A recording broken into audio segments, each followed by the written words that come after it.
Hi, I'm Kim McAllister and I'm the Director of Impact Online, the PR and social media company. I wanted to use this video blog to discuss the differences between PR and marketing because as everything goes online, I really think that the distinction's being blurred. So I wanted to discuss it as I see it. I'm sure you'll have a slightly different perception of what the differences are. But in my opinion, PR is almost the step before marketing. If you think of PR being the engine that gets the customers to your door and then marketing being responsible for getting them up to the till and paying and buying your product. That's a very simplified image of the difference between the two. I also don't particularly like the term social media marketing because, in my opinion, it's much more of a PR focused activity. Because at the end of the day, public relations are about relationships.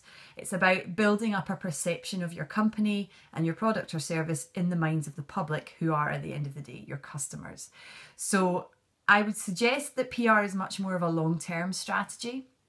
You are building an image, as I've said. You're not looking for a quick fix. I mean, it's great when you get a double page spread in a big newspaper, but you really need to follow that up with subsequent coverage to keep your brand top of people's minds, to build this image that you want to create. You want to get coverage of what your CEO has been doing in the business world. You want to get coverage of your charity work. You want to talk about what you're doing differently in the marketplace. And a good PR strategy will actually complement your marketing strategy. If there is a positive feeling associated with your company, your brand, your product or service, then that's going to really support the marketing and people are going to be much more likely to buy your product.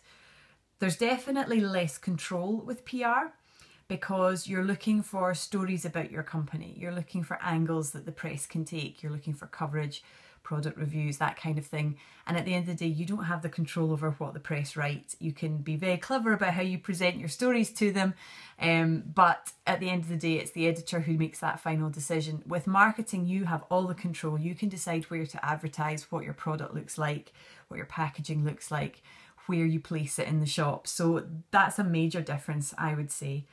I would also say that they are equally important. I don't really think you can do one without the other and be successful. I think you need to understand where they both feed into the process, and that can often be quite difficult to decide whether it's the PR person or the marketing person's responsibility. But that also depends on the size of your company, your budget, the type of product that you have. There are certain companies who only do PR and they do it hugely successfully. I'm thinking of people like Brewdog. They obviously do marketing as well, but their PR is hugely successful. They're very clever about how they present themselves and the stories that they get into the press. So it's up to you. You can tell me what you think the difference is between PR and marketing, and hopefully I can help you with the PR side of things.